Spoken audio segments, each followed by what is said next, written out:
ఎల్ఐసిలో జరుగుతున్నటువంటి స్కామ్ ఏదైతే ఉందో, ఆ స్కామ్ ఇప్పుడు ఎల్ఐసి సంస్థ కాదు చేస్తున్నది. ఈ మేనేజర్లు, అసిస్టెంట్ మేనేజర్లు చేస్తున్నటువంటి స్కామ్ బయటపడుతుంటే ఈ భయమేస్తుంది ఎల్ఐసి కట్టడానికి. మామూలుగానే ఎల్ఐసి కట్టడం వల్ల పెద్దగా ఉపయోగం ఏమి ఉండదు. ఎందుకంటే నేను కూడా కడుతున్నాను ఎల్ఐసి.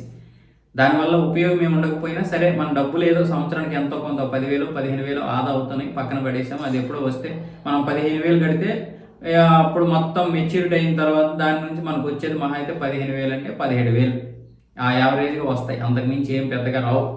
ఆ విధంగా సంవత్సరానికి మీరు ఎంత కడుతున్నారో దాన్ని ఒక 15 సంవత్సరాలు, 16 సంవత్సరాలు కట్టిన తర్వాత మనకు వచ్చేటటువంటిది కేవలం ఎంత వస్తుందో మీరే ఆలోచించండి. అంటే మొత్తం కట్టేది 1,50,000 లేకపోతే 2 లక్షలు అయితే మనకు వచ్చేది 2,50,000, 2,30,000 ఇలాగ వస్తుంది అంతే. పెద్దగా ఏంటి ఉపయోగం ఉండదు.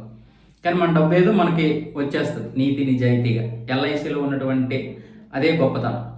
అయితే ఇప్పుడు మేనేజర్లు, అసిస్టెంట్ మేనేజర్లు చేసినటువంటి స్కామ్ ఏదైతే ఉందో, మన డిసెంబర్లో మదురైలో ఒక ఎల్ఐసి కొత్త పాలసీ గురించి మీటింగ్ జరిగితే దానికి సీనియర్ మేనేజర్ అయినటువంటి కళ్యాణి నంబి, అలాగే అసిస్టెంట్ మేనేజర్ అయినటువంటి రామకృష్ణన్ వీళ్ళందరూ పాల్గొన్నారు. వాళ్ళ ఏజెంట్లు పిలిపించారు. వాళ్ళకి దీని గురించి, పాలసీ గురించి చెప్పేశారు. వాళ్ళు వెళ్ళిపోయిన తర్వాత ఈ రామకృష్ణ అలాగే అటువైపు కళ్యాణి నంబి మీద ఒక పెద్ద ఈ వివాదం జరిగింది. అదేంటంటే ఈ అసిస్టెంట్ మేనేజర్గా ఉన్నటువంటి ఈ రామకృష్ణ అంట ఈ ప్రమాదకు సంబంధించినటువంటి ప్రమాద బీమా ఉంటుంది కదా, ఆ బీమాలకు సంబంధించి అమౌంట్ వాళ్ళకి ఇవ్వలేదంట. ఆ బాధితులకి, పాలసీదారులకి కొంత ఇచ్చాడు, అది పూర్తిగా ఇవ్వలేదు. దానివల్ల ఆవిడకి ఆ విషయాలన్నీ బయటకు తెలిసాయి.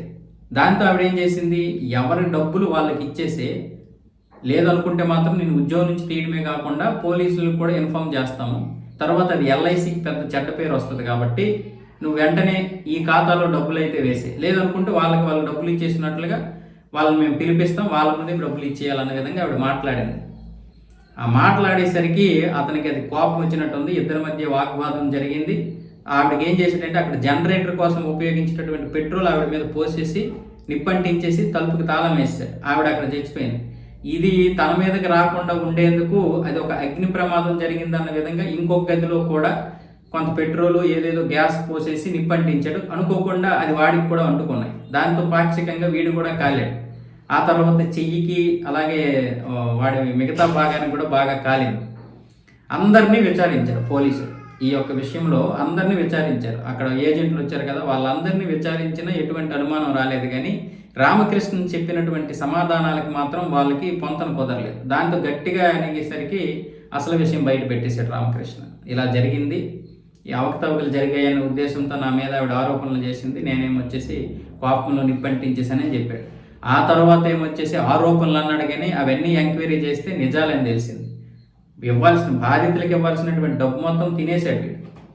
బాధితులకి ఇచ్చింది కేవలం 50%, వీడు తినేసింది 50%. అంటే ఈ లెక్కన ఎంత స్కామ్ జరుగుతుందో, ఈ లెక్కన ఎంత అంటే వచ్చేదే తక్కువ, మళ్ళీ ఏమొచ్చేసి వీళ్ళు ఇచ్చేదేమొచ్చి సగం ఇస్తున్నారు. ఇలా ప్రజల సొమ్ము, ప్రజల రక్తాన్ని తినేస్తున్నారు. ఎల్ఐసి ఏజెంట్లనే కాదు, చాలామంది ఇదే పరిస్థితి.